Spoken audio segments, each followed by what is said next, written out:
There is no place and no moment in history where I could stand and say, oh, it really begins here, now.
Who am I to just surrender?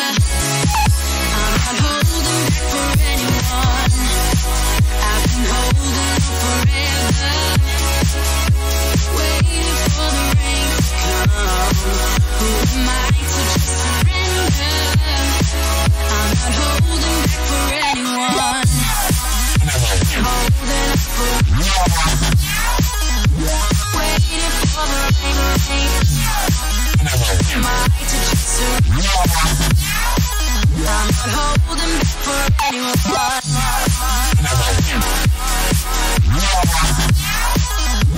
Waiting for the rain.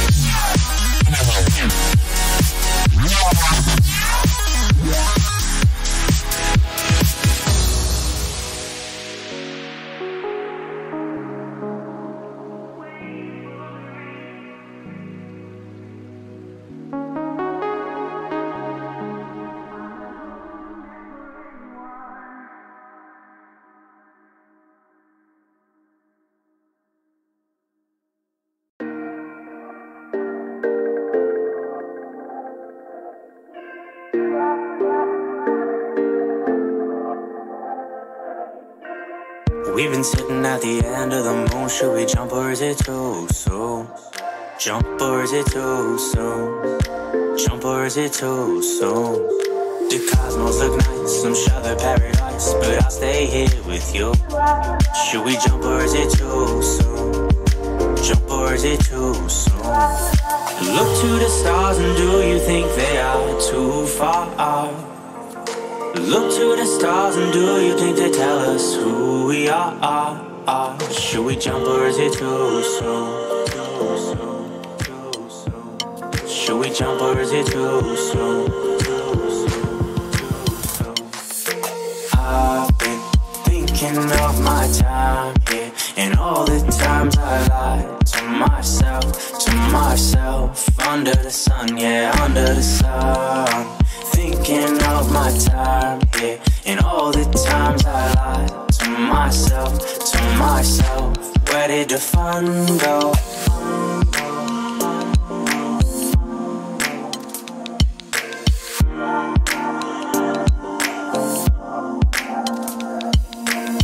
I've been sitting in a race and I know that I misbehaved, the time will do. But I promise you we will sit right here until these turns are through. Turns are through, turns are through, turns are through. What to do? Should we jump, should we jump, should we jump? Or is it too soon? Look to the stars and do you think they are too far? Look to the stars and do you think they tell us who we are?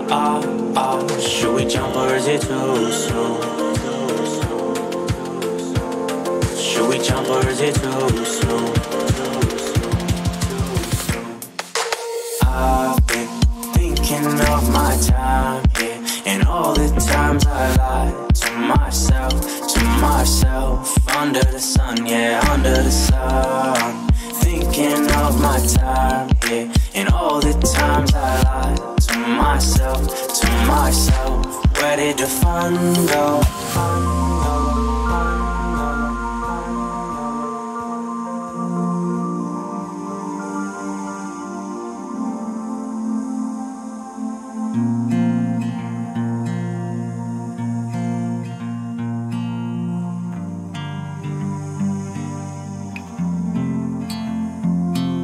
It's cold outside, it's the middle of the night and I pull my scarf down tight.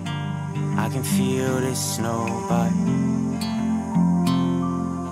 We watch the starlight, they shine bright as we hold on to this tight. No one leaves cause we might not fight.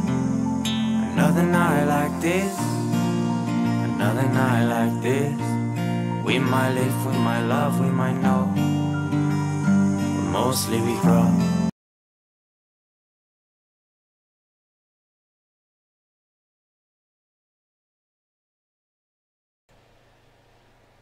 Hello there, my lovelies. I hope that you are all well and enjoying your Saturday night. I know it's been a while since I've streamed. It's been even longer since we watched a movie. Reg, I hope that you are enjoying your bath.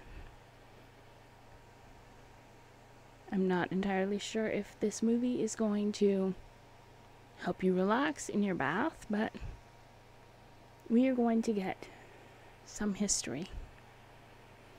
And afterwards, if I can keep from coughing, I will read you all some stories.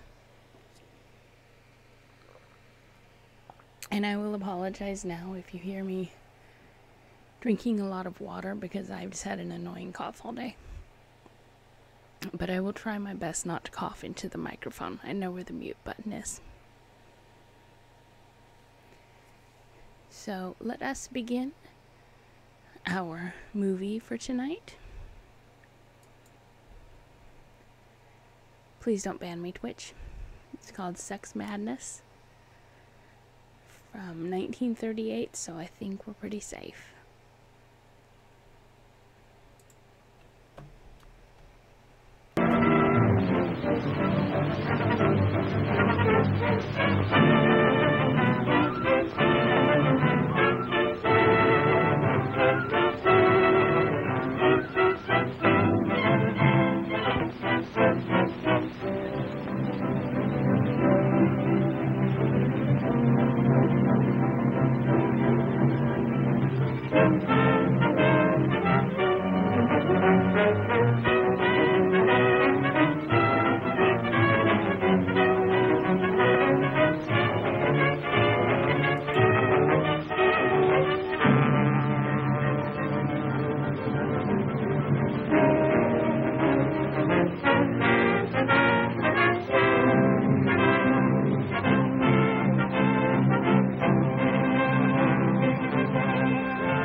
I think the police department are entirely too lenient with these vicious exhibitions of sex. You're entirely right, Henry. I don't see what's happening to our youngsters today. I see that philanthropist, Paul Lorenz, and his committee are doing a wonderful work. He'll soon clean up this filth and educate the youngsters towards a better life. The joy out of life. Why don't they reform themselves and give us a chance to get a little innocent fun once in a while? I'm going over to Jane's house. They'll probably try to stop me from doing that pretty soon. But until they do, I'm going to go over there and I'm going to have Can't sex be with her. that James is interested in this sort of entertainment. Impetuous youth, Mother. He's like all the rest. Now, don't worry about him. He'll be all right. I hope so.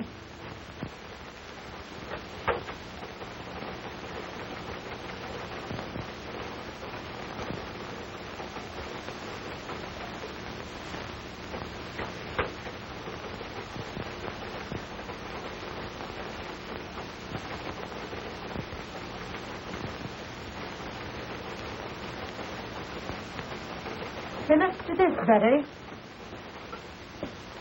The principal objection made by the commissioner was when Sheila Wayne removed her last bit of clothing and walked off smiling to the audience. You must have plenty of it. I wish I could do that instead of slaving in this office. I'll bet you could. You do have plenty of it. Think so? Say, I wonder if I couldn't be a striptease queen. What's she got that I haven't got? How do they do it? Zip. Off. Zip. See, what do you say we go and see her tonight? It'll be great fun. All right, let's plan it tonight. Oh, great.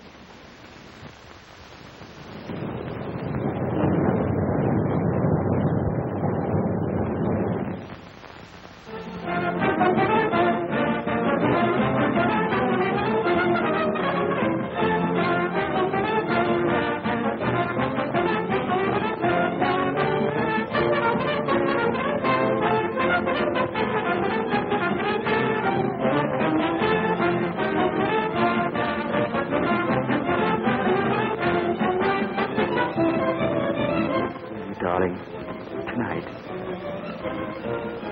You can phone home and say you're staying with friends.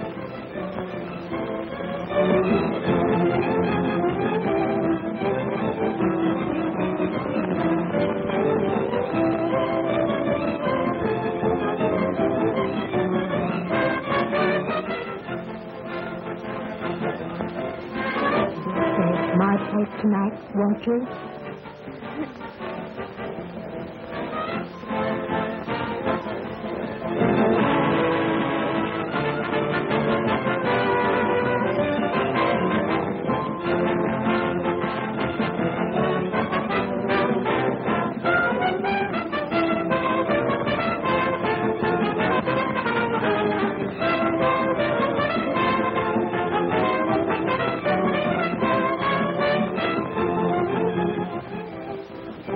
Man, oh man, has she got it? Boy, oh boy, look at that baby. Isn't she something?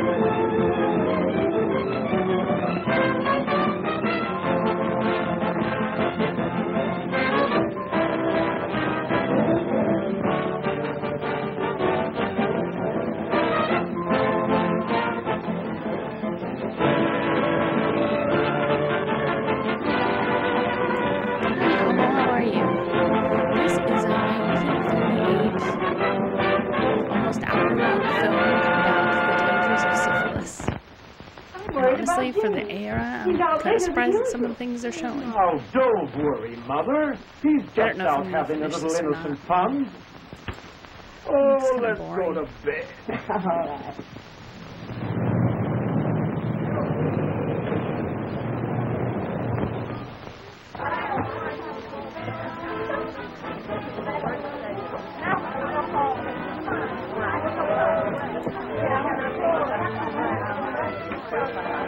You can't hear me? Oh. Let me turn the desktop.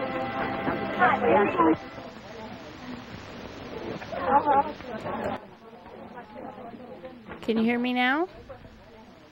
Phew. Another grand performance under the belt.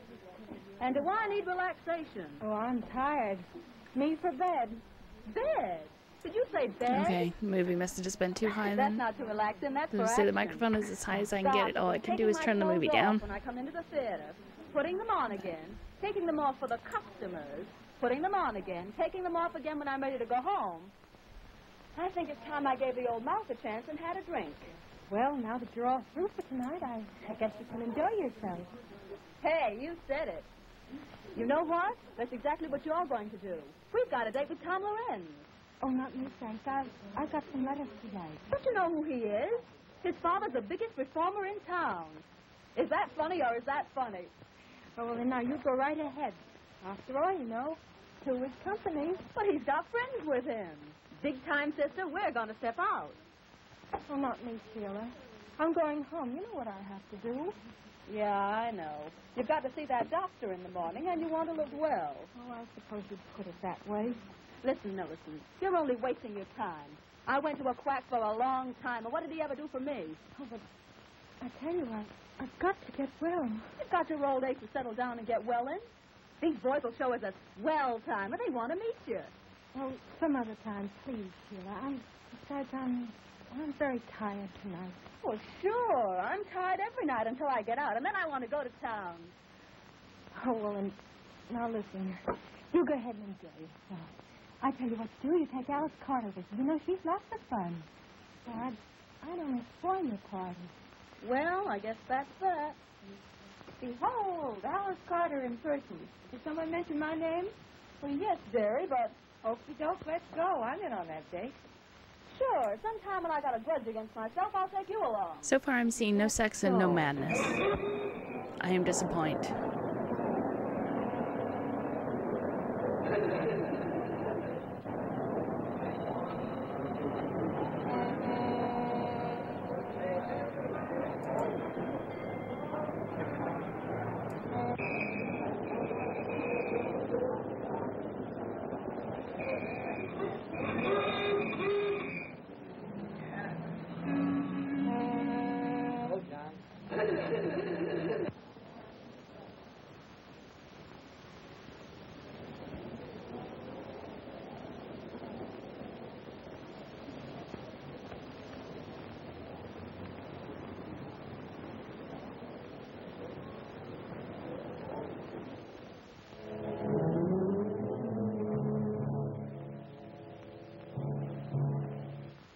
now, boys. The best part of the evening's about to begin.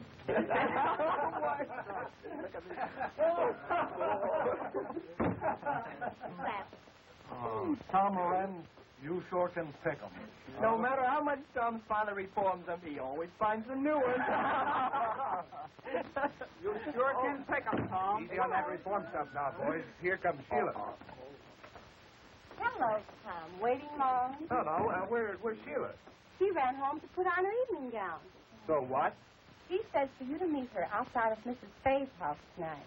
There's a big party on tonight. Well, will there be plenty of girls there? Oh, there'll be lots of girls. Okay, baby.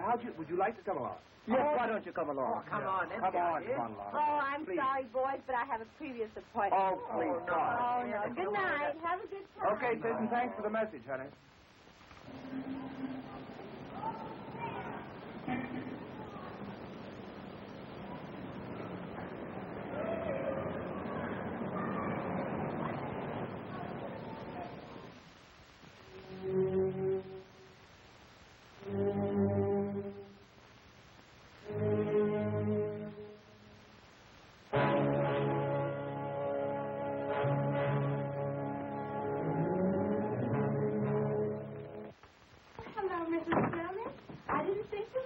So late. Well, I knew you would be tired. That's why I came up to get a little coffee for you after the show. Oh, yes, I am. Very tired. Oh, I don't know what I'd do without you, Mrs. Jonas. You're so kind. Not so. I used to be in show business once upon a time, and I know that with a little kindness, you can accomplish a great deal. Oh. You know, Mrs. Jonas, we girls are certainly lucky having a landlady like you around here. Oh, dear. I'm happy. When you girls try, I do all in my power to help you. But how are you feeling tonight, honey?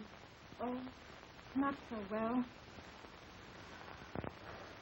Oh, my dear. Here I am gossiping, and I forgot all about a special delivery letter that came for you this evening. Oh, that's the second one today.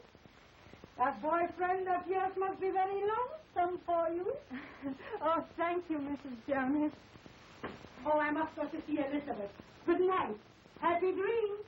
Good night, Mrs. Jonas.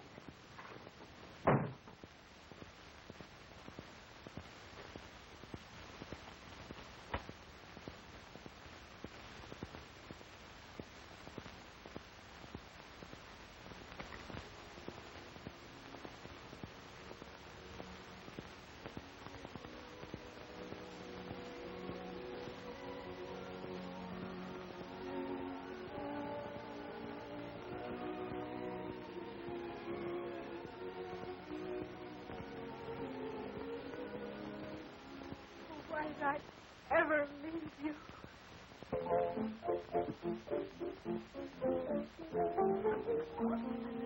Well, Sheila, I'm awfully glad you came.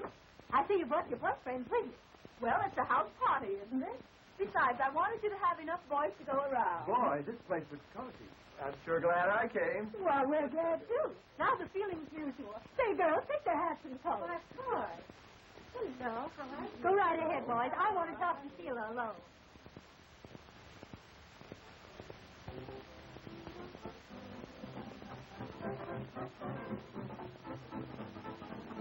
Well, Sheila.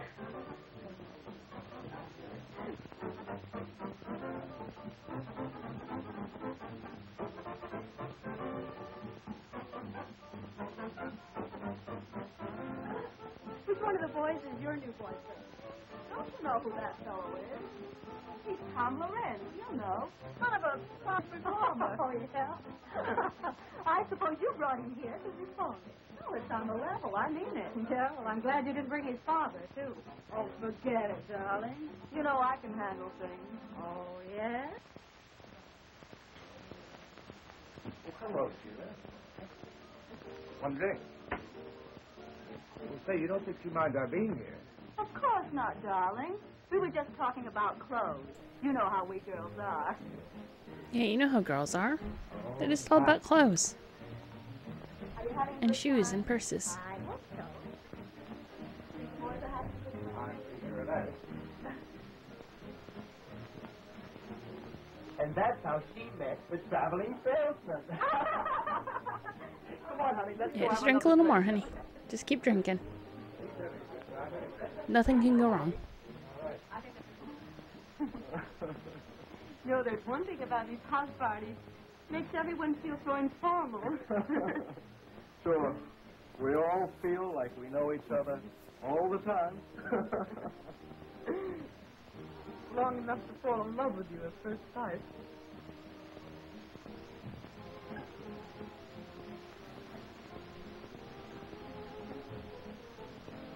Pardon us, folks. We're going out for a drink. That's right. You go right ahead. Well, folks, are you having a good time? I wouldn't have missed this for anything. Good. Have a drink? No, thanks. Not just now. She's had enough drinks. Tom, Mrs. Fay has the cutest little Pomeranian upstairs. Would you like to see it? I'm looking at Pomeranian.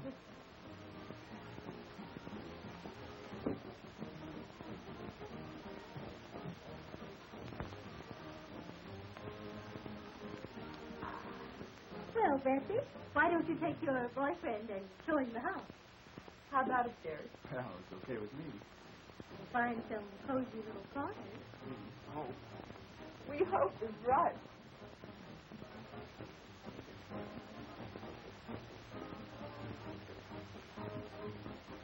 That's a great idea. Come on, Joy. I'll show you the guest room.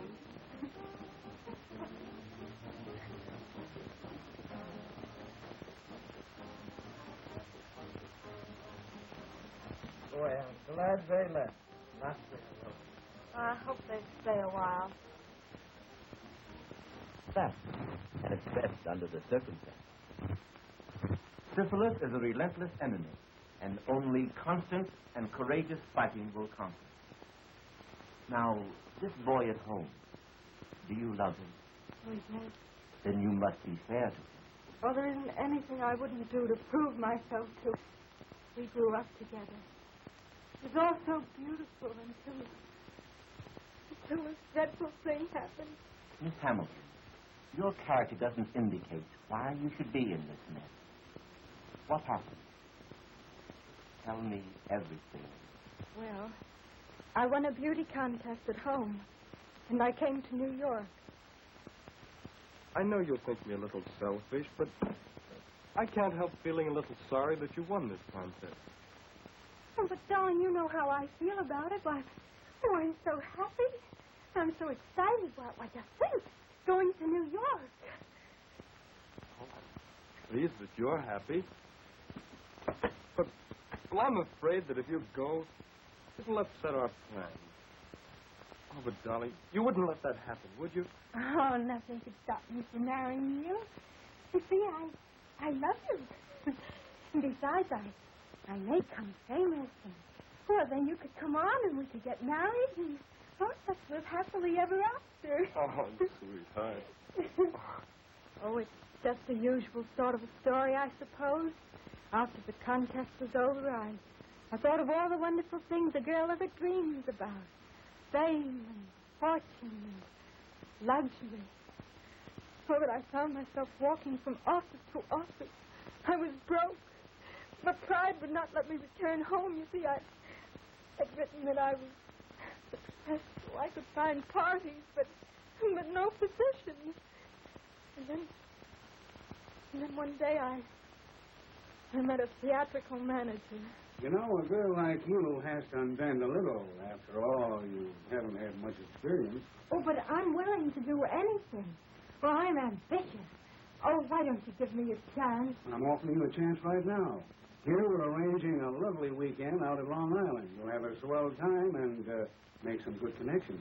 Well, must there always be a social side to this business? Well, there must be if you expect to get anywhere. Oh, you won't have to do anything wrong. Just be nice and entertaining.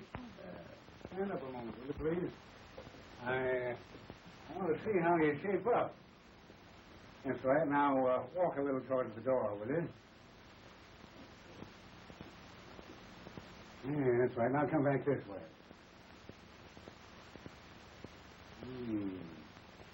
All right. Now, raise him up a little. Oh, don't mind me. I just want to see if you're the right type.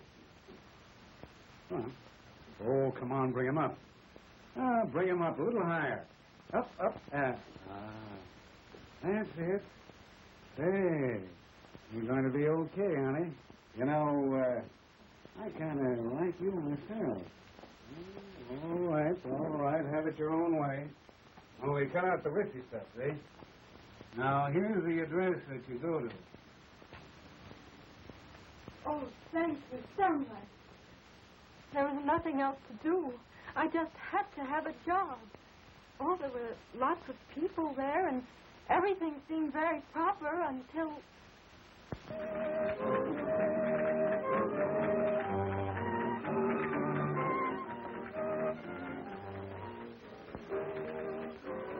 She dances divinely, doesn't she, senorita? Oh, lovely, senor. Oh, and how do you like my Spanish? Well, it's much better than mine. See, I know such few words. Oh, but we must keep in the atmosphere. After all, this is a costume party, you know. Oh, it's so beautiful. So nice. Music. And you to make the night divine.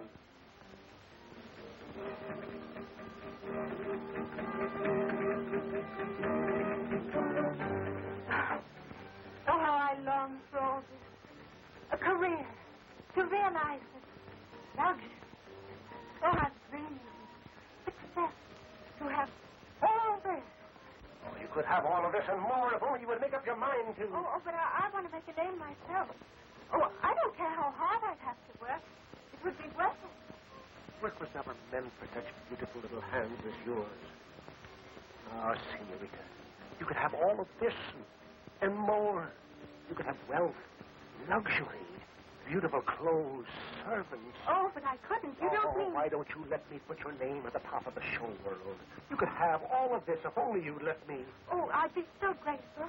Oh, it's nice to have someone interested in you. Oh, but you will help me. My power to help you at all times, to help you in your ambition, to get this and more.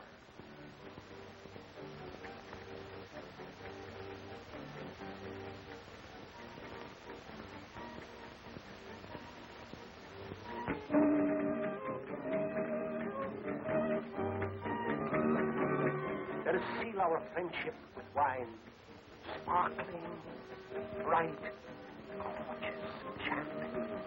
It rids the mind of worry, fills the soul with hope. I suppose you're right. I never tried it.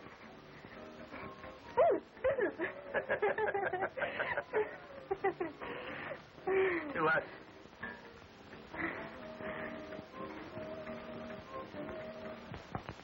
It fascinated me, and partly because I was so terribly desperate.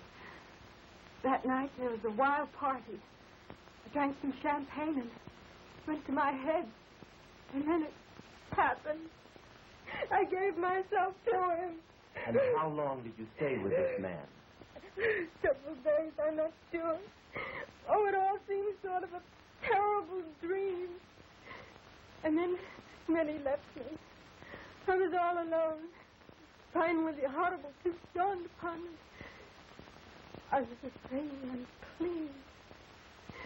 I needed money for medical attention. I even planned suicide, but because I knew my plight would be known at home, I determined to go on. And you got the job? In the burlesque show. It was the only job offered. That's my whole story, Doctor. I've omitted nothing. And was this your only mistake? Oh, yes. Would to God that I hadn't. There, my child. I'll do all I can. Your case, if arrested at once, can be cured. But you must do your part. Now, about this boy. Of course, it's impossible for you to marry him at present. The hospital with me, and I'll show you why.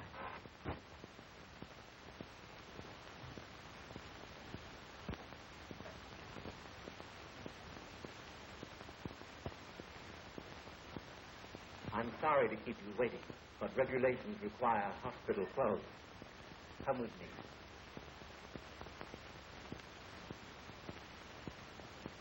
Now, this case is a young woman who neglected to take proper care of her affliction. Statistics prove that less than 1/2 of syphilis cases seek treatment or are recognized within the first year of the disease. Here we see the insidious effect of syphilis upon once dainty fingers, hands that rock the cradle, now pleading for humanity's help. For a plague it is that attacks every nerve center, every organ, and every muscle of the human body. Those in the autumn of their lives left to brood over the folly of ignorance and neglect, painful of adolescence until I change my clothes. Now, I've shown you the worst side, Miss Hammond, but there's also a hope. I want you to let me treat you daily for a short time, say 1 month, here in the hospital. And then when I'm convinced you're progressing, you may leave and go home. You mean I'll be free to Mary? Not yet. But if you continue to take the treatment faithfully from a competent physician at home, in time you'll be cured. Oh, but, Doctor, then everyone would know. Then go to a nearby city. There are very many fine doctors, and you could visit him at least once a week. But I must advise you against quacks, unscrupulous doctors who promise you complete health and only prolong your case. They exact heavy fees, and all your good work thus far will be lost. In any event, you are not to marry until you're definitely cured. I know it sounds harsh, but we're dealing with a ruthless foe. I understand, Doctor. And I'll do everything you say. That's fine. Now write home that you'll be detained just a little longer. Keep your courage, and it'll turn out well.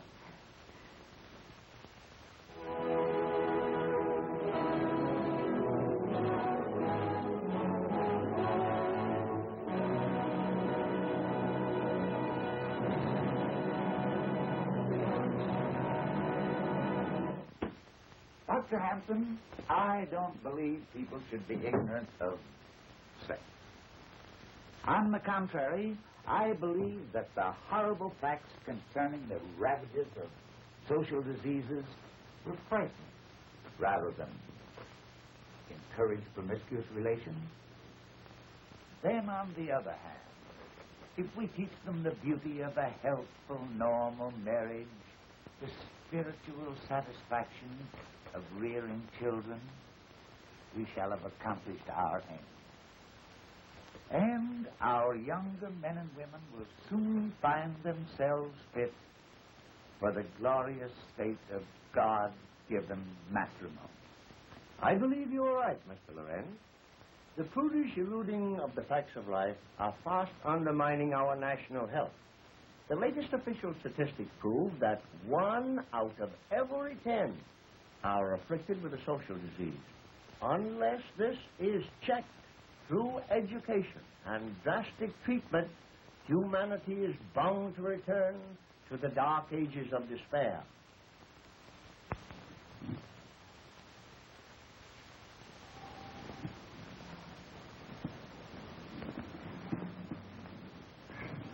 Do you feel equal to the trip? Oh, Doctor, I'm so grateful and so happy. There now. Remember, we're not out of it all yet. Now, Millicent, you're leaving for a new life, new thoughts, new ideals. Fight hard. Follow my instructions, and let me hear from you if you need help. I think you'd better hurry. You don't want to miss your train, do you? Well, goodbye, Doctor. And thank you for everything you've done. Goodbye, Millicent.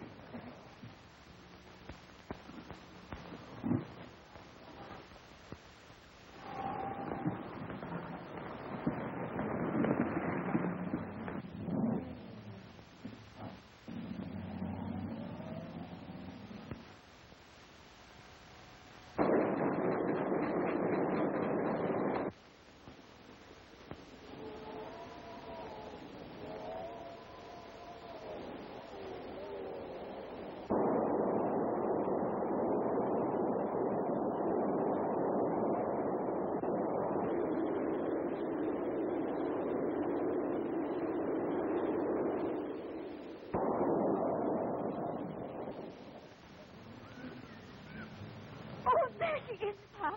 There's our blouse. Oh, I'm so glad she's going to be home with us again.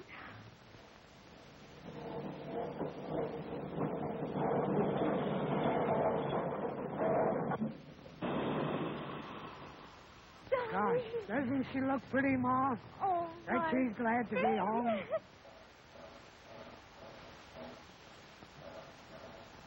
Darling, oh, my face. Oh, my face. Oh, Mother, be careful. I have a bad cold. Oh, bother the cold. Why, don't you remember how Daddy always had the cold? I fixed him up.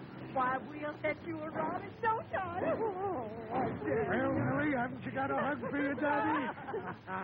And there's someone waiting for you. At home. Come on, let's just hurry now. And I've got to do all fixed up for you.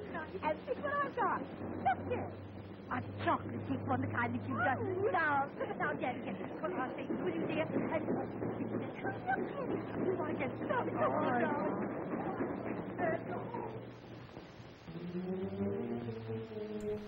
Hello, Drop Bear. How are you? I bet you know all about the sex and the madness. But have you had them both at the same time? Oh, Millicent's so happy. Yep. She's grown up on us, Ma. This is the weirdest thing, I think. I guess we'll be soon to Wendell. Oh, gosh, Ma. I went through puberty. Well, I know you went through puberty. In any hurry to marry him. Well, you know how it is. She's our little girl. And she'll decide what's right when her heart tells her. Besides, she's so glad to be back to us after her long visit to New York. Yeah, I guess you're right, Mother. I just can't believe someone made a 51-minute movie about syphilis.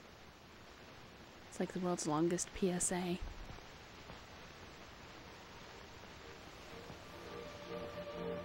I'm doing okay, Drop Bear. I'm doing okay. I'm doing better now.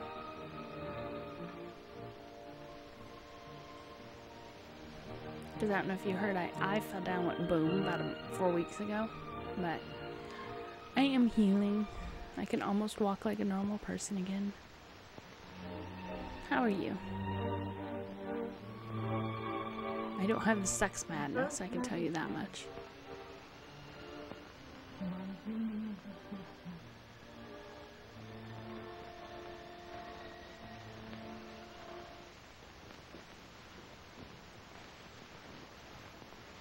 I'm going to the post office, Mother. I'll be right back. All right, darling.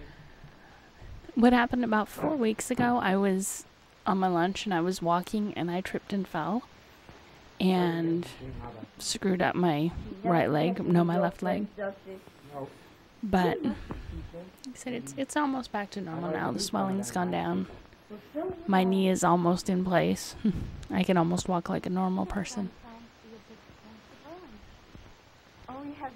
Can we turn the volume of the movie down more? Because the microphone is turned all the way up. If you knew just how I longed for you each day. It's your agent. I never thought I'd be Yeah, it looked pretty bad when I first did it. Like, my whole leg was dark purple. But luckily the bruising went away, the swelling went down. But you're here now. I didn't realize how swollen it was until I was like, I kept gaining weight and freaking out about it, and then once the swelling went down, I lost 12 pounds overnight. Because it was all the swelling in that leg, all that fluid. Hello, King Mom. Send them to Arkham. They have the sex madness. I don't think they want this sex madness. This sex madness is boring in this movie. That's right. Look at my purple leg. My leg is purple. Purple is the best color. Come now, broaden the path. All it did was keep us apart. I tried to keep it elevated, but it's kind of hard to do. Because I would have to the only place I can really keep it elevated is when I'm in bed.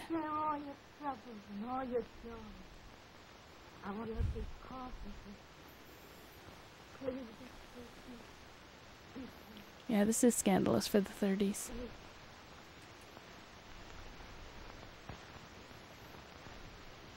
I'm holding him off almost by force. I can think of a lot of things that are also No purple. reason for the delay if you follow my advice. But we have to stick with the standards of I've been treating 1938 you for what we for can 7 months discuss. at that.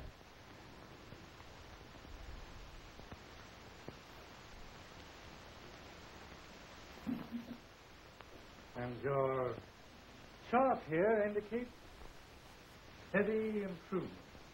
Cost me a lot, Doctor, but I'm so grateful for what you're doing. But the best doesn't come cheaply. And that leads up to what I have in mind. A multiple serum treatment. Absolutely new in medical science. Expensive, but the advantages are great. In short, this treatment will make it possible for you to marry within 30 days. Oh, Doctor, you mean I'll be entirely... Sure, yes. Not an aspect of the disease will be left. You'll even be fit for me. You know, Doctor, you're quite sure that within 30 days I'll be able to marry? The day of days you've been waiting for. Marriage, children. And the cost is $100. And it's worth 10 times that. I mean, technically, nothing was stopping you from getting married. You just would have given your husband syphilis.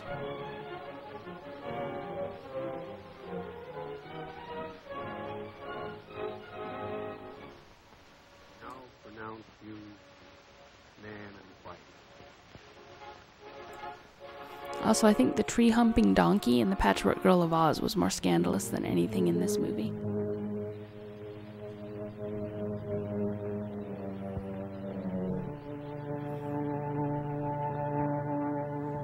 Did you think we would not have a priest chaperone here? This is a proper movie. And apparently, the wrath of God was involved.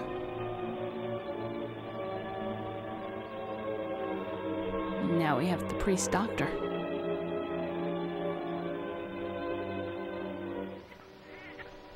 Yep, that's right. Ticking calendar to STD destruction.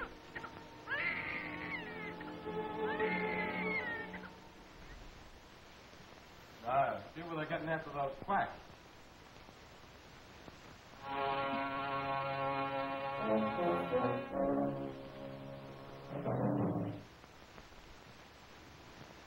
Oh, and the doctor that cured her done got arrested. I can't seem to read that small print. You ought to feel great being a father. Yeah, I ought to, but I don't. Baby's gonna be born with gonosyphilitis? Probably. Staying up all night with the baby. That's what does that. Yeah, I guess that's it. Listen, something must be wrong. His lips are so blue. Oh, little please. You better crawl off the bed. I don't think anything serious. But you better look at him.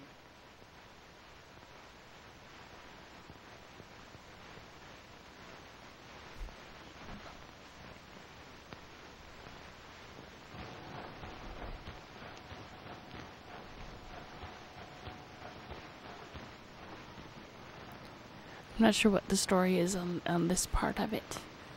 Are they mechanics? Are they printers? What the hell are they doing? Am I supposed to believe they work in a lab? I have questions, damn it. Hey, Clark. Will you read this thing for me? I can't see those numbers. Sure, Webb. Of course no one's wearing eye protection. This is 1938. 3,000. Thanks. All right. What's the matter, Rendell? Don't you feel good? I feel rotten, Mr. Schwartz. And now, something must be wrong with my eyes. I can't see. Well, that's nothing. Just the heat. That's nothing. You see, Well, he's a blind toolmaker now, but so my business ain't so hot. whatever he is. That's all right. You can take off. Take off for the day, and you'll be all right. That's all right. Go home. Goodbye. Well, gee, thanks, Mr. Schwartz. And I'll be in just that much earlier on Monday. That's all right. Take a good rest. Go ahead. Go ahead. Go ahead. No, Dr. Baird there, please. Oh, Doctor, will you please come right over? Something's happened to baby. Something's happened to baby. Thank you, Doctor. We didn't even bother to name it. It's just baby.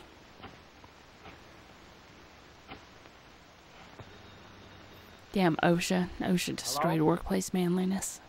Oh, hello, Mrs. Hope. Is Wendell there, please? Wendell? No, he's gone. He left a little while ago. Said he was going straight home. Wasn't feeling so well again, you know. I don't think they checked for dingoes. Oh, thank you, Buck. You're welcome. The dingoes ate the baby.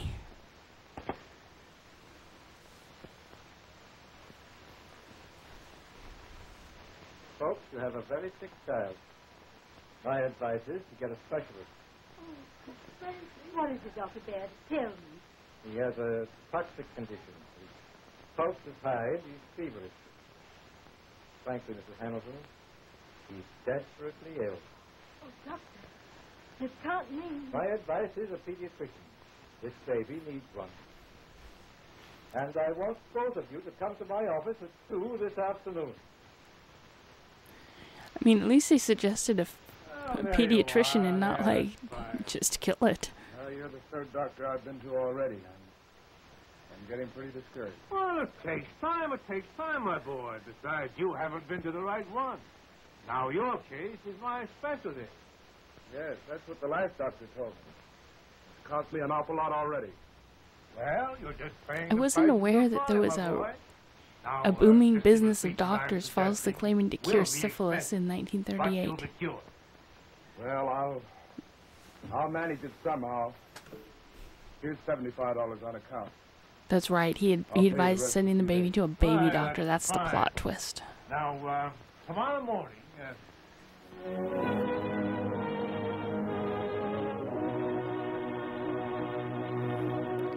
Syphilis War with movie, and that is where this movie was born. Dr. Hampton. Thank God they revealed why this exists. No doubt. But what your work in helping this campaign for education will in time, it will in time bring these intolerable, horrible ravages of social diseases such as syphilis and gonorrhea absolutely under control. Mr. Lorenz, your generous donation is the only thing that makes it possible to carry on our scientific research. There still remains Yeah, I know STDs were a problem, but it's still to make a movie of this length. Good night, Doctor. It's been good. No one was going to sit through this PSA. At the conference tomorrow. Good night, sir. Good night, Doctor.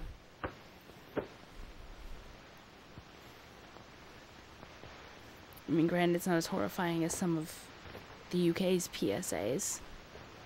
Oh, son, you just missed Dr. Hampton. Yes, but I didn't miss the conversation. The door was slightly ajar, and, well, I couldn't help it over here. Good. Then you know the important work we're doing. Well, I know I've made a mess out of my life.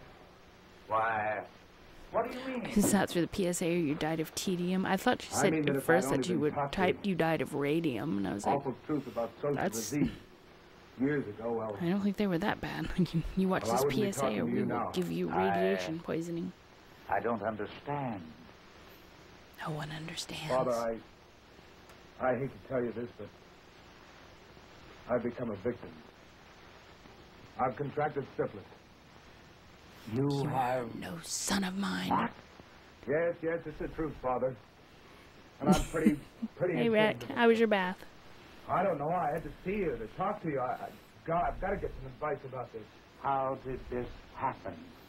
Well, when a boy and a girl love each other... We're on a party. Why didn't you come to me sooner? I didn't want you to know about it. Are there any reactors left that could melt down, though? I went to quacks and... Oh, I'm glad you had a good bath. Tried to take care of myself, and all they did was take my money. And a long day on your feet, and now you're relaxing with a movie about syphilis. My boy. No, that's syphilis, Dropper. Quite ahead of us. That's why the movie's called Sex I'm Madness. Happy that you had I'm assuming. courage to come to me. And I must ask you, My day was pretty good. I got up at the ass crack of dawn to take my car to the mechanic because I thought it needed brakes. My eyes have been spotted. And it turned out that it was just some cracks on a brake pad, so they buffed it out, and now life is good again. And they can no longer hear my car 3 blocks away when I brake. For God's sake, you don't mean that I'm responsible for my baby? Well, children, your youngster has all This is dinner conversation to you? Just casually talking about STDs is dinner conversation, huh? I'm gonna have dinner at your house. Tell you, you must know the truth. The truth, Doctor. The truth. Your baby is syphilitic. And one or both of you Hello, Slater, USA. What in God's name are you talking about?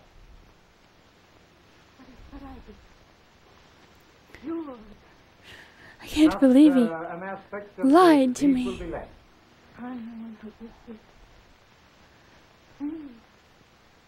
Only me. I had to believe. Oh, but the doctor said that I was cured. Oh, I believed him. He said that it cured me and gave me back my virginity. I'm a murderer. That's what I am. I'm murdered by baby. And now I'm murdering my husband. Oh, please.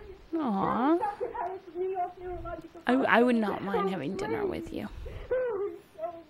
We could speak to each other instead of the computer screen and ourselves. Yes, that woman has been hussying.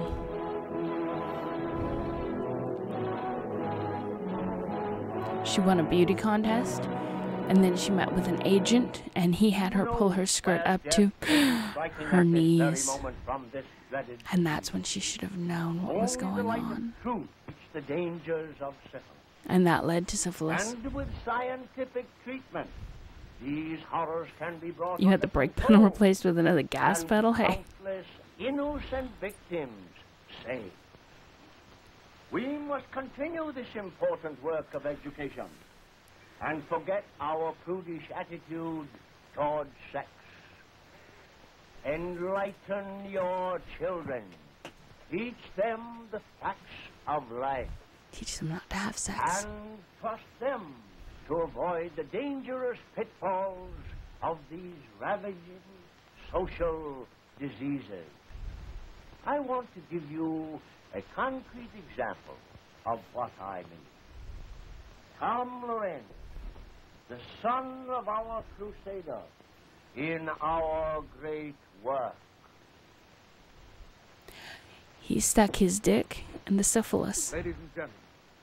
And if it could happen to him, it could happen to you. I want to thank my father that his fight against the follies of youth had saved me from a life of misery. They didn't have a budget for all 50 states in that flag.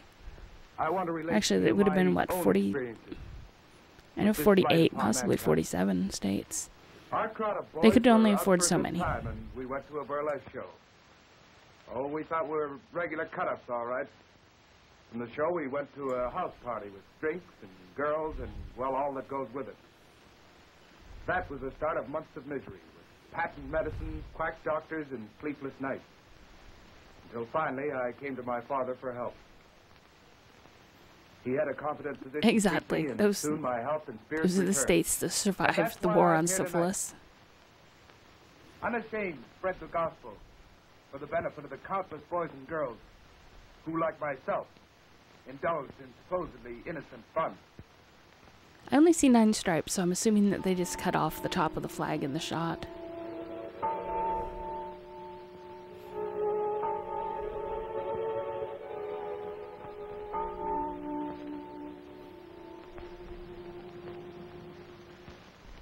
Is that Edison? I don't think so, but I'm not sure.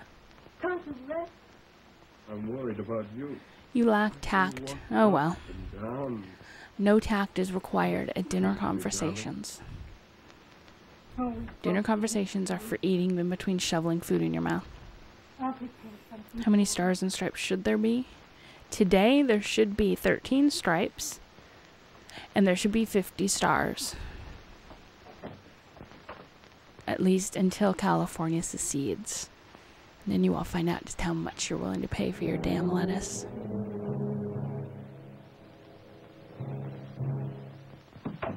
Is that you, dear? Yes, darling. Damn right I know my shit. Oh, it's been too much I have a vague understanding of how many states there are. But let your face hurt me. Where they are, not so much.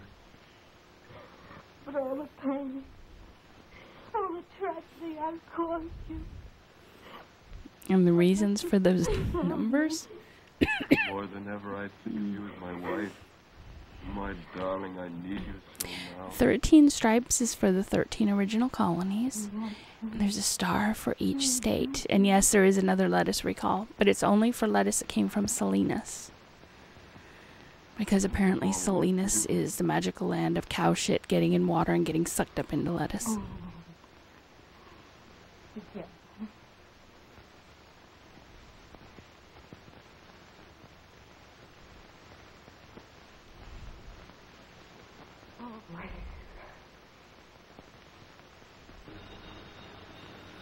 I'm just waiting for her to kill him. Hello? Moment, please. New York calling.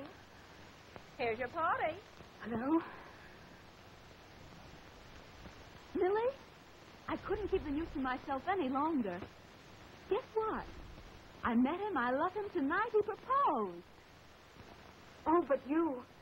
Yes, I know, but I'm going to be all right. I've been to a real doctor. You had the right idea about those treatments. I laughed at you then, but I know better now. You mean you are? Oh, that's fine. The doctor has been treating me for over a year now. Now only a year longer. Everyone got the syphilis in this movie. And Millie, I can have a baby. Oh, I know you'll be very happy. Gee, I've got everything in the world to live for now. And just think, Millie, at one time I thought of committing suicide. Oh. What is it, dear? Oh, it's Carolyn. She's going to be married. And I'm going to kill you now, darling. We can be happy. We can, too.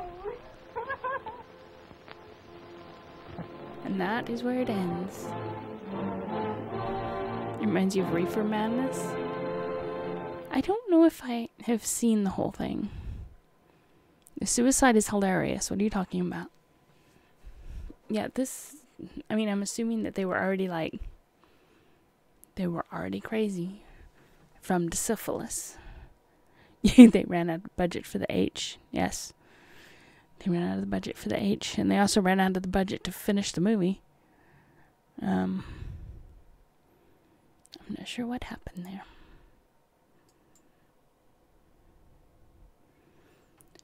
But that was a movie.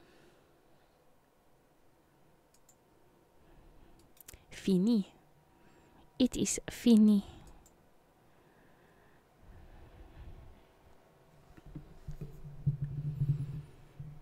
Well, now that we all know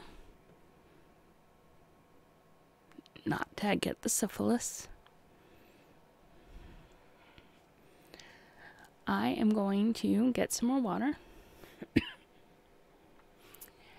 And I am going to come back and read a story.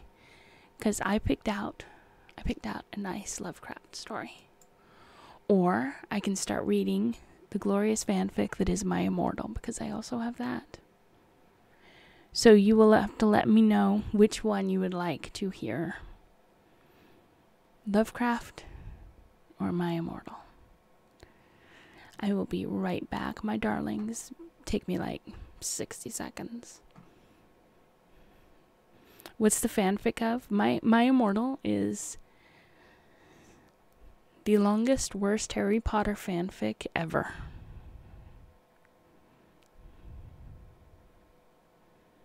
I can't even say that word, Rack. I'm not gonna try to. Yeah, My Immortal has to be experienced. But it's basically a Harry Potter fanfic gone horribly, horribly wrong. Okay, I am going to get some water. It's a combo word. Herpagondacifilades. Herpagondacifilades.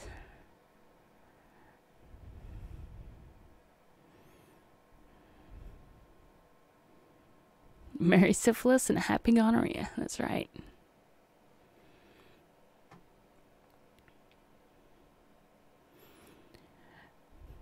Okay, 60-second break to get some water, and I will be back, and you guys can let me know what you want to hear me read.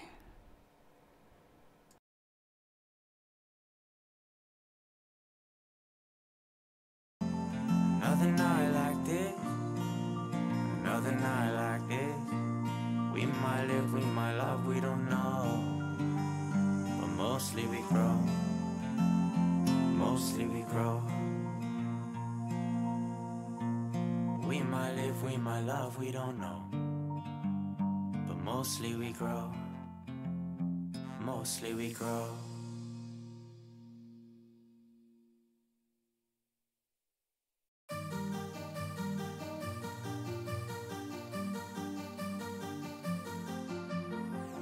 Feel my arms holding on so tight just when you need it most. Feel the freedom of being careless, just being in love. Everything will be alright. Through the darkness, through the night, no fear anymore. No fear anymore.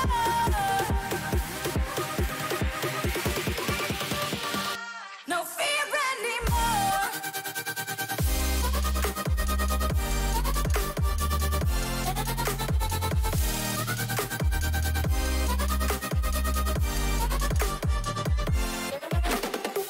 Why the smile on your face? Don't fake it. You don't have to pretend.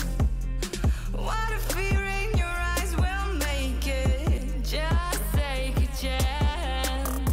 The thing that haunts you, leave it behind you. The ones that love you, let them guide you. Everything will be alright. Through the darkness, through the night, no fear anymore.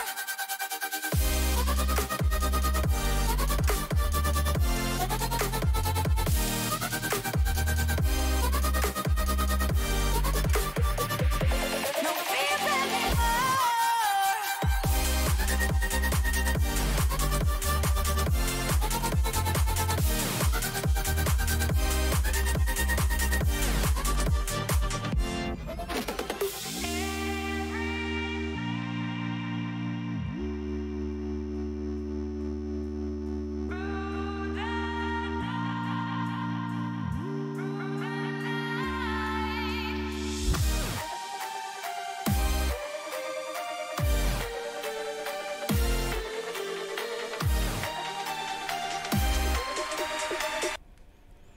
All right, my lovelies, did you decide what you want to listen to? Do you want Lovecraft? Or do you want bad fan fiction?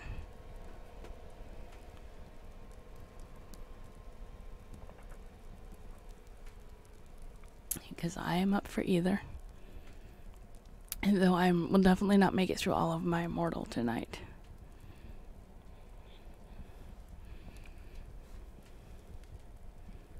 You all left me, didn't you?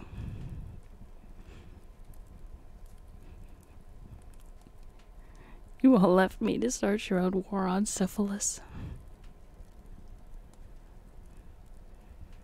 That is so sad. You're up for fanfic.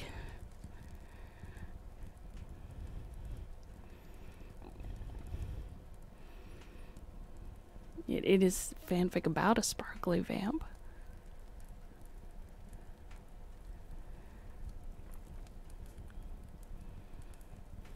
think I can do polls. I should learn how to do this shit. I am a pro streamer. Pro streamer. Poll. Okay.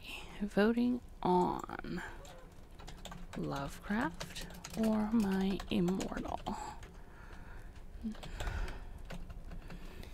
Option 1 is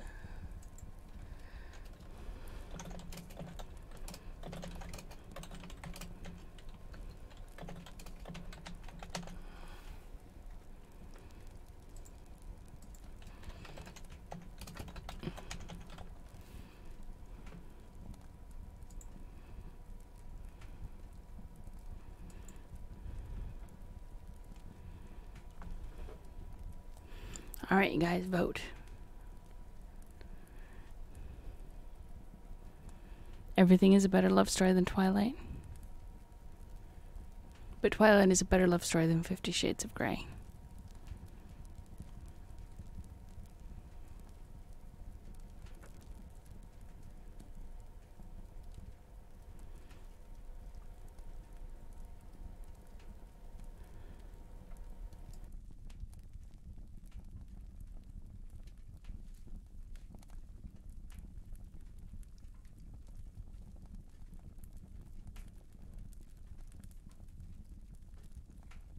Jetbear, you voted a -1. You don't want either one?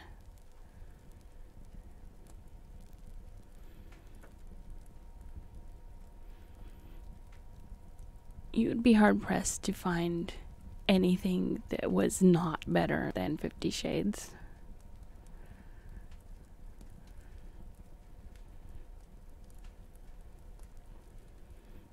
You'd rather hear some Dr. Seuss? I can do Dr. Seuss too. You don't want to hear Lovecraft?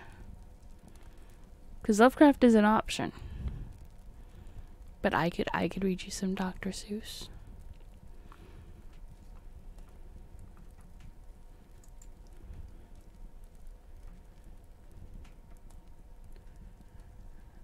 I know decisions. How about if I read the Lovecraft? You never got the Cthulhu bug? Not all of his Lovecraft stories are like that. Cthulhu is not in them all. Let me find some Dr. Seuss that I can read to you all. Because it might be a little too late at night for some of you to get all excited with fan fiction. Though it is hilarious. Seuss writings. Come on. I don't want a list of books. I want to read the books.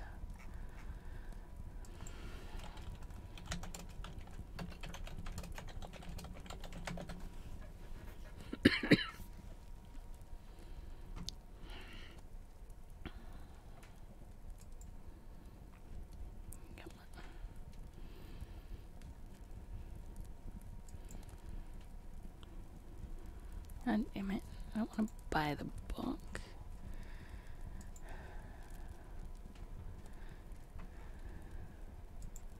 I know Dr. Seuss books are out there.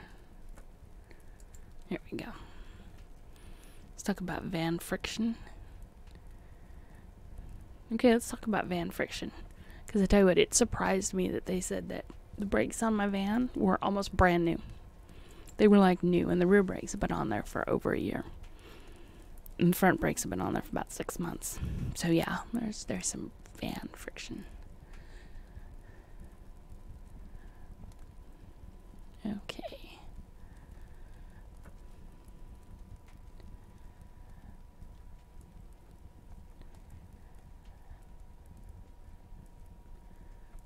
The 50 Hats of Bartholomew Cubbins. That could be good. Is this one actually available to read? Can I? God, no.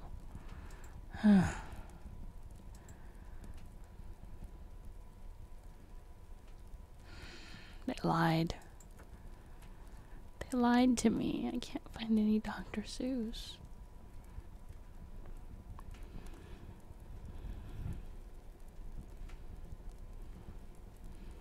I'm sure it is copyright.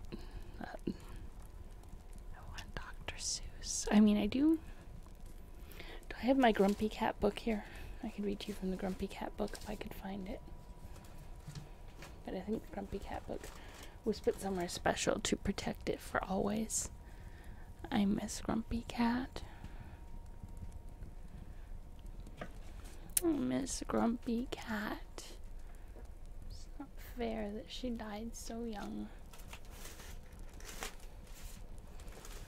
So I can't read my little golden book of Grumpy because I can't find it. I don't want to talk about babies. Why would I want to talk about babies? No.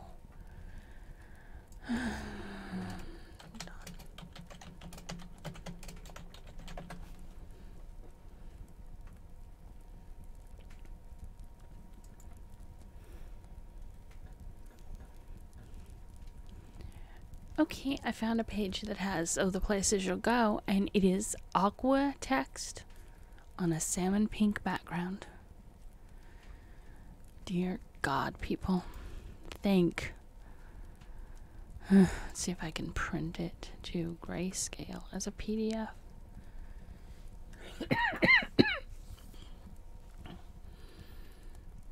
Alright, this is slightly better than aqua on a white background. Everything dies.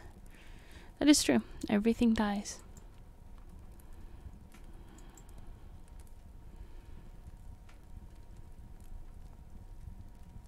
Okay, why aren't you showing me? Why aren't you showing me my thing I just printed? I am a pro streamer. I know what I'm doing.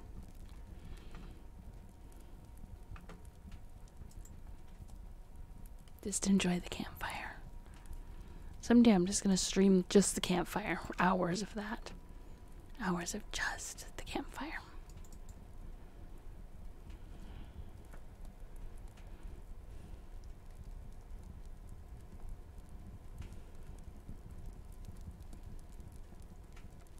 Come on, open up.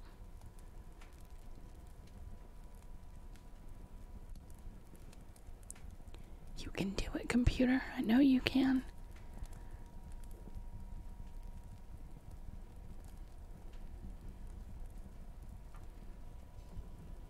Okay, maybe we'll get to read it.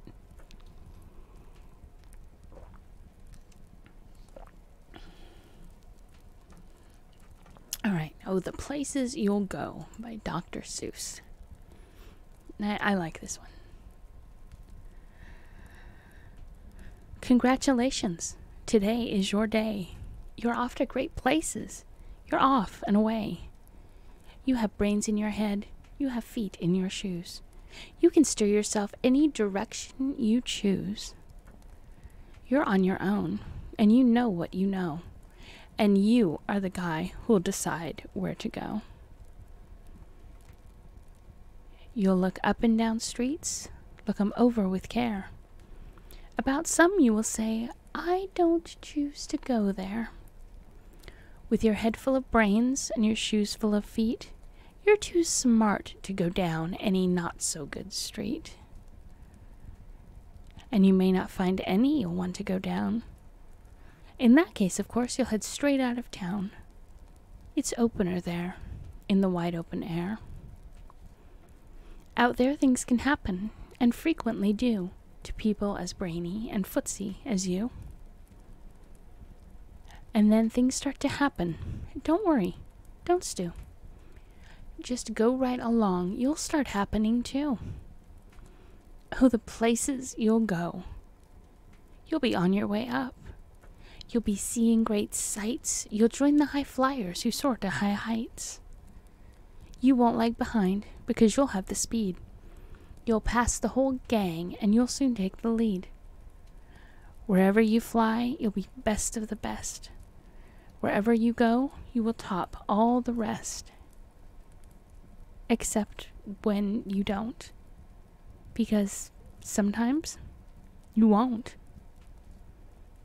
I'm sorry to say so, But sadly, it's true that bang-ups and hang-ups can happen to you. You can get all hung up in a prickly perch, and your gang will fly on. You'll be left in a lurch. You'll come down from the lurch with an unpleasant bump, and the chances are then that you'll be in a slump. And when you're in a slump, you're not in for much fun, and slumping yourself is not easily done. You will come to a place where the streets are not marked. Some windows are lighted, but mostly they're dark. A place you could sprain both your elbow and chin. Do you dare to stay out? Do you dare to go in? How much can you lose? How much can you win? And if you go in, should you turn left or right? Or right and 3/4? Or maybe not quite? Or go around back and sneak in from behind? Simple it's not, I'm afraid you will find, for a mind maker upper to make up his mind. You can get so confused that you'll start into race down long wiggled roads at a breaknecking pace, and grind on for miles across weirdish wild space, headed, I fear, toward a most useless place. The waiting place. For people just waiting. Waiting for a train to go, or a bus to come, or a plane to go, or the mail to come, or the rain to go, or the phone to ring, or the snow to snow, or the waiting around for a yes or a no, or waiting for their hair to grow. Everyone is just waiting. Waiting for the fish to bite, or waiting for the wind to fly a kite, or waiting around for Friday night, or waiting perhaps for their Uncle Jake, or a pot to boil, or a better break, or a string of pearls, or a pair of pants, or a wig with curls, or another chance. Everyone is just waiting. No, that's not for you. Somehow you'll escape all that waiting and staying. You'll find the bright places where boom bands are playing. With banner flip-flapping, once more you'll ride high, ready for anything under the sky, ready because you are that kind of guy. Oh, the places you'll go, there is fun to be done. There are points to be scored, there are games to be won, and the magical things you can do with that ball will make you the winningest winner of all. Fame, you'll be as famous can be, with the whole wide world watching you win on TV. Except when they don't, because sometimes they won't. I'm afraid that sometimes you'll play lonely games too. Games you can't win, 'cause you'll play against you. All alone, whether you like it or not. Alone will be something you'll be quite a lot. And when you're alone, there's a very good chance you'll meet things that scare you right out of your pants. There are some down the road between hither and yon that can scare you so much you won't want to go on. But on you will go, though the weather be foul. On you will go, though your enemies prowl. On you will go, though the hack-and-cracks howl. Onward up many a frightening creek, though your arms may get sore and your sneakers may leak. On and on you will hike, and I know you'll hike far, and face up to your problems, whatever they are. You'll get mixed up, of course, as you already know. You'll get mixed up with many strange birds as you go. So be sure when you step with care and great tact. And remember that life's a great balancing act. Just never forget to be dexterous and deft, and never mix up your right foot with your left. And will you succeed? Yes, you will indeed. 98.75% guaranteed. Kid, you'll move mountains. So be your name Buxbaum or Bixby or Bray or Mordecai Ali Van Allen O'Shea. You're off the great places. Today is your day. Your mountain is waiting. So get on your way.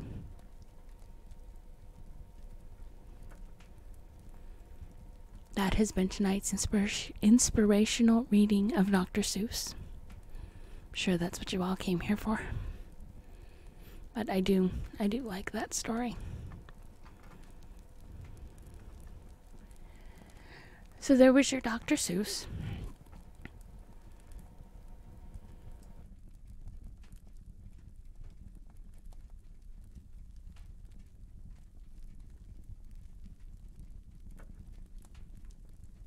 I hope you're all ready to go move that mountain now.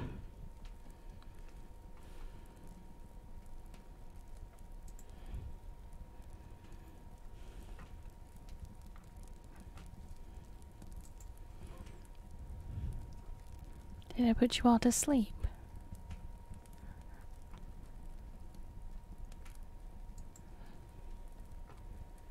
I mean, Drop Bear grabbed a fire extinguisher. Give you a dozer and you'll move a mountain.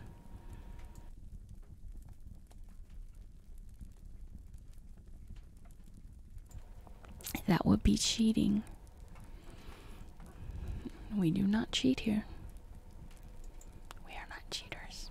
You're not asleep yet? Okay.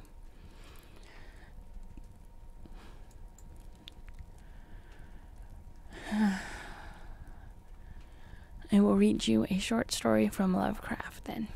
That will put you to sleep.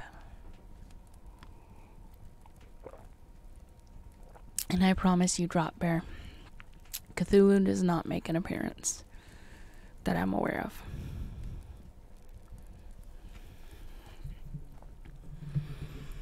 Alright, this is The Doom That Came to Sarnath by H.P. Lovecraft.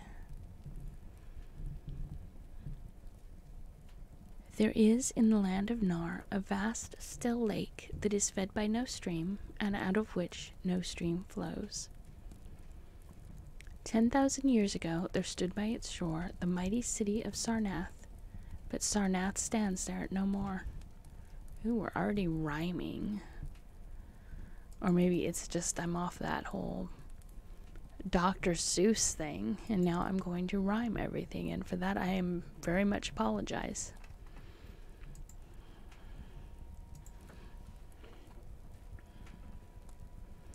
What the hell was I doing? Okay.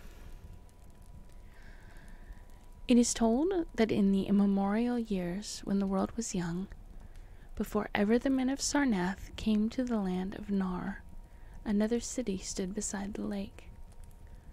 The grey stone city of Ib, which was old as the lake itself, and peopled with beings not pleasing to behold. Very odd and ugly were these beings, as indeed are most beings of a world yet inchoate and rudely fashioned. It is written on the brick cylinders of Cadathron that the beings of Ib were in hue as green as the lake and the mists that rise above it, that they had bulging eyes, pouting, flabby lips, and curious ears, and were without voice. It is also written that they descended one night from the moon in a mist, they and the vast still lake and the grey stone city Ib. However this may be, it is certain that they worshipped a sea-green stone idol chiseled in the likeness of Bakrug, the great water lizard, before which they danced horribly when the moon was gibbous. And it is written in the papyrus of Ilarnek that they one day discovered fire, and thereafter kindled flames on many ceremonial occasions. But not much is written of these beings, because they lived in very ancient times, and man is young and knows little of the very ancient living things. After many aeons, men came to the land of Nar, dark shepherd folk with their fleecy flocks, who built Thra, Ilarnek, and Cadathron on the winding river Ai. And certain tribes, more hardy than the rest, pushed on to the border of the lake and built Sarnath at a spot where precious metals were found in the earth. Not far from the grey city of Ib did the wandering tribes lay the first stones of Sarnath, and at the beings of Ib they marveled greatly. But with their marveling was mixed hate, for they thought it not meet that beings of such aspect should walk upon the world of men at dusk. Nor did they like the strange sculptures upon the grey monoliths of Ib, for those sculptures were terrible, with great antiquity. Why the beings and the sculptures lingered so late in the world, even until the coming of men, none can tell, unless it was because the land of Nar is very still and remote from most other lands, both of waking and of dream.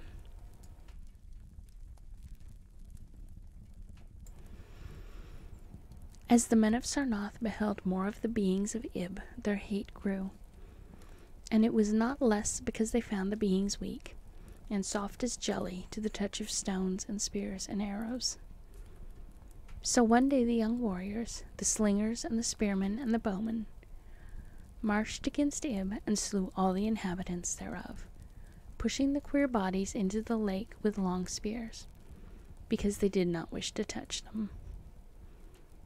And because they did not like the grey sculptured monoliths of Ib, they cast these also into the lake, wondering from the greatness of the labor however the stones were brought from afar, as they must have been, since there is not like them in all the land of Nar or in the lands adjacent. Thus of the very ancient city of Ib was nothing spared, save the sea-green stone idol chiseled in the likeness of Bakrug, the water lizard. This the young warriors took back with them to Sarnath as a symbol of conquest over the old gods and beings of Ib, and a sign of leadership in Nar. But on the night after it was set up in the temple, a terrible thing must have happened. For weird lights were seen over the lake, and in the morning the people found the idol gone, and the high priest Taranish lying dead, as from some fear unspeakable. And before he died, Taran-ish had scrawled upon the altar of chrysolite, with coarse, shaky strokes, the sign of doom. After Taran-ish, there were many high priests in Sarnath, but never was the sea-green stone idol found. And many centuries came and went, wherein Sarnath prospered exceedingly, so that only priests and old women remembered what Taran-ish had scrawled upon the altar of chrysolite. Betwixt Sarnath and the city of Ilarnek arose a caravan route, and the precious metals from the earth were exchanged for other metals, and rare cloths, and jewels, and books, and tools for artificers, and all things of luxury that are known to the people who dwell along the winding river Ai and beyond. So Sarnath waxed mighty and learned and beautiful, and set forth conquering armies to subdue the neighboring cities.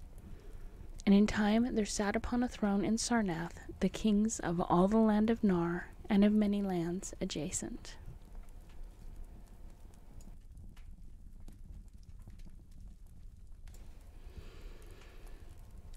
The wonder of the world and the pride of all mankind was Sarnath the Magnificent.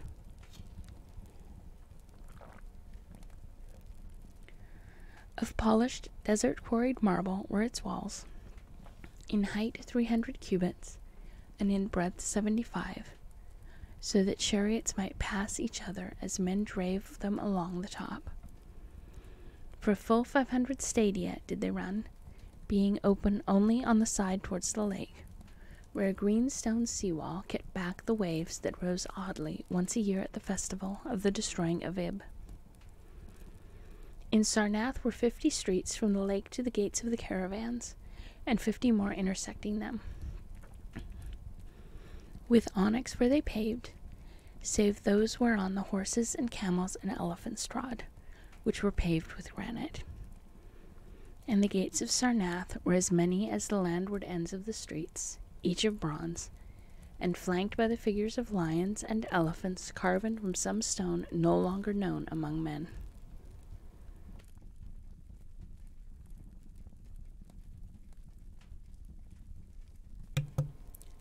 The houses of Sarnath were of glazed brick and chalcedony, each having its walled garden and crystal lakelet. With strange art were they built, for no other city had houses like them. And travelers from Thra and Ilarnach and Cadatheron marveled at the shining domes wherewith they were surmounted. But more marvelous still were the palaces and the temples, and the gardens made by Zokhar the olden king. There were many palaces, the least of which were mightier than any in Thra or Ilarnach or Cadatheron. So high were they that one might sometimes fancy himself beneath only the sky. Yet when lighted with torches dipped in the oil of Dathur, their walls showed vast paintings of kings and armies, of a splendor at once inspiring and stupefying to the beholder. Many were the pillars of the palace, all of tinted marble, and carven into designs of surpassing beauty. And in most of the palaces the floors were mosaics of beryl and lapis lazuli, and sardonyx and carbuncle and other choice materials, so disposed that the beholder might fancy himself walking over beds of the rarest flowers. And there were likewise fountains, which cast scented water about in pleasing jets, arranged with cunning art. Outshining all others was the palace of the kings of Nar and of the lands adjacent. On a pair of golden crouching lions rested the throne, many steps above the gleaming floor. And it was wrought of one piece of ivory, though no man lives who knows whence so vast a piece could have come from. In that palace there were also many galleries and many amphitheaters, where lions and men and elephants battled at the pleasure of the kings. Sometimes the amphitheaters were flooded with water conveyed from the lake in mighty aqueducts, and then were enacted steering sea fights, or combats betwixt swimmers and deadly marine things.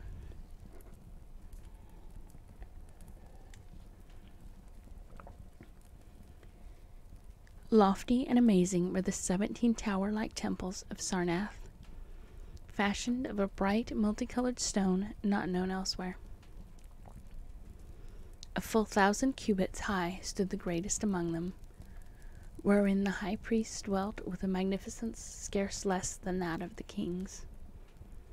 On the ground were halls as vast and splendid as those of the palaces, where gathering throngs in worship of Zokalar and Tamash and Laban, the chief gods of Sarnath, whose incense-enveloped shrines were as the thrones of monarchs. Not like the icons of other gods were those of Zokalar and Tamash and Laban, for so close to life were they that one might swear the graceful bearded gods themselves sat on the ivory thrones.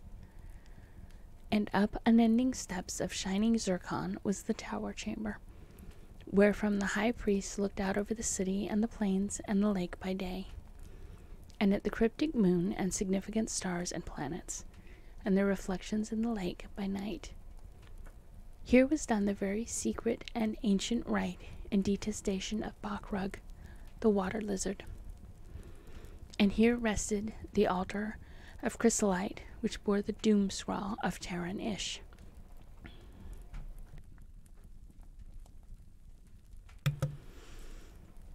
Wonderful likewise were the gardens made by Zokhar the olden king. In the center of Sarnath they lay, covering a great place and encircled by a high wall.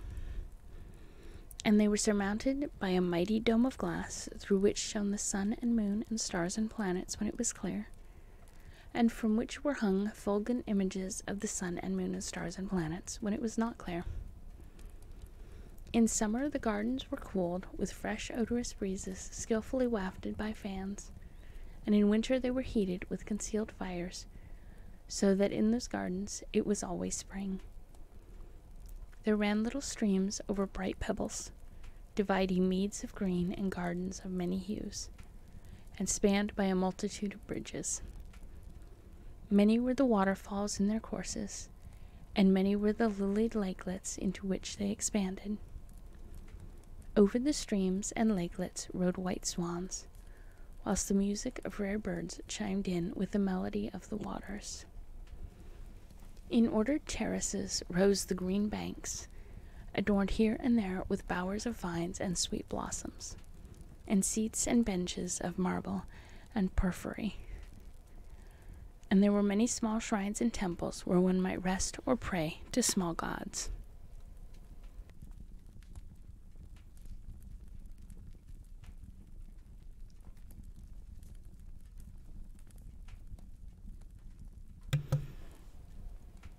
Each year there was celebrated in Sarnath the feast of the destroying of Ib, at which time wine, song, dancing, and merriment of every kind abounded. Great honors were then paid to the shades of those who had annihilated the odd ancient beings, and the memory of those beings and of their elder gods was derided by dancers and lutanists crowned with roses from the gardens of Sakar. And the kings would look out over the lake and curse the bones of the dead that lay beneath it. At first the high priests liked not these festivals, for there had descended amongst them queer tales of how the sea-green icon had vanished, and how Terran Ish had died from fear and left a warning. And they said that from their high tower they sometimes saw lights beneath the waters of the lake. But as many years passed without calamity, even the priests laughed and cursed and joined in the orgies of the feasters. Indeed, had they not themselves, in their high tower, often performed the very ancient and secret rite in detestation of Bakrug, the water lizard? And 1,000 years of riches and delight passed over Sarnath, wonder of the world, and pride of all mankind. Gorgeous beyond thought was the feast of the 1,000th year of the destroying of Ib. For a decade had it been talked of in the land of Nar, and as it drew nigh there came to Sarnath on horses and camels and elephants men from Thra, Elarnak, and Kadatheron, and all the cities of Nar and the lands beyond. Beyond the marble walls on the appointed night were pitched the pavilions of princes and the tents of travelers, and all the shore resounded with the song of happy revelers. Within his banquet hall reclined Narjishai, the king, drunken with ancient wine from the vaults of conquered Nath, and surrounded by feasting nobles and hurrying slaves. There were eaten many strange delicacies at that feast: peacocks from the isles of Nariel in the middle ocean, young goats from the distant hills of Implan, heels of camels from the Nazik desert, nuts and spices from Sidathrian groves, and pearls from wave-washed Tal dissolved in the vinegar of Thra. Of sauces there were an untold number, prepared by the subtlest cooks in Alnar, and suited to the palate of every feaster. But most prized of all the viands were the great fishes from the lake, each of vast size and served up on golden platters set with rubies and diamonds.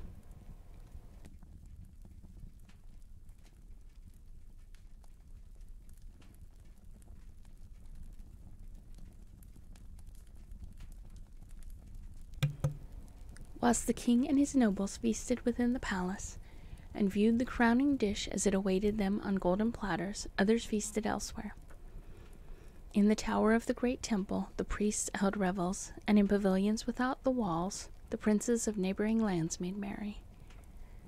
And it was the high priest Naikha who first saw the shadows that descended from the gibbous moon into the lake, and the damnable green mists that arose from the lake to meet the moon, and to shroud in a sinister haze the towers and the domes of fated Sarnath.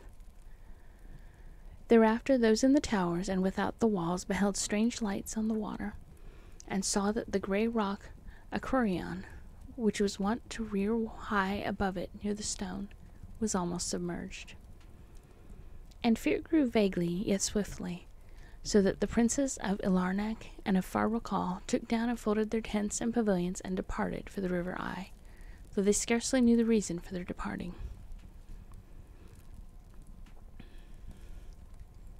Then, close to the hour of midnight, all the bronze gates of Sarnath burst open and emptied forth a frenzied throng that blackened the plain, so that all the visiting princes and travelers fled away in fright, For on the faces of this throng was writ a madness born of horror unendurable, and on their tongues were words so terrible that no hearer paused for proof.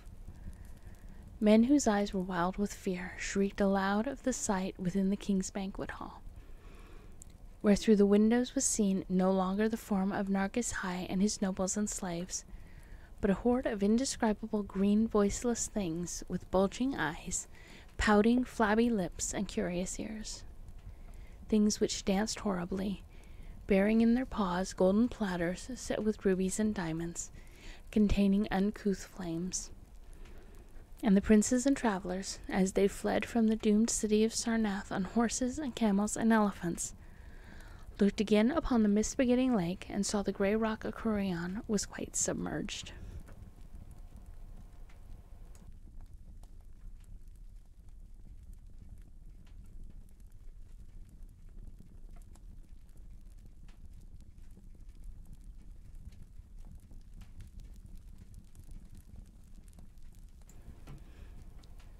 Through all the lands of Nar and the lands adjacent spread the tales of those who had fled from Sarnath, and caravans sought that accursed city and its precious metals no more. It was long ere any traveler went thither, and even then only the brave and adventurous young men of distant Felona dared make the journey, adventurous young men of yellow hair and blue eyes, who are no kin to the men of Nar. These men indeed went to the lake to view Sarnath, but though they found the vast still lake itself, and the grey rock Acurion, which rears high above it near the shore, they beheld not the wonder of the world and pride of all mankind. Where once had risen walls of 300 cubits and towers yet higher, now stretched only the marshy shore, and where once had dwelt 50 millions of men, now crawled only the detestable green water lizard.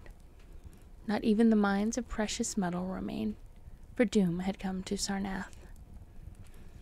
But half buried in the rushes was spied a curious green idol of stone, an exceedingly ancient idol coated with seaweed and chiseled in the likeness of Bakrug, the great water lizard. That idol, enshrined in the high temple at Ilarnek, was subsequently worshipped beneath the gibbous moon throughout the land of Nar. And that was our Lovecraft story. And I think I'm gonna end the stream because I keep having to pause to go cough. And I don't know why, because I don't feel like I'm coming down with something. You can't say lapis lazuli either. Yeah, it's just one of those words. You come upon it and it's like lapis la whatever. So yeah, it's some words just can't be said. So I hope that you enjoyed what little reading there was. Lapis lazuli. Lapis lazuli. Damn Lovecraft putting names of actual stones and minerals and shit in his stories. Couldn't he just make it all up? Why couldn't he?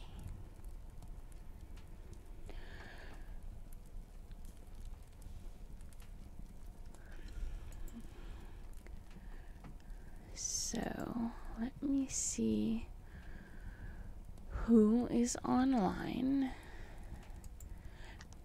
that I'll see if I want to raid someone or if I just want to host.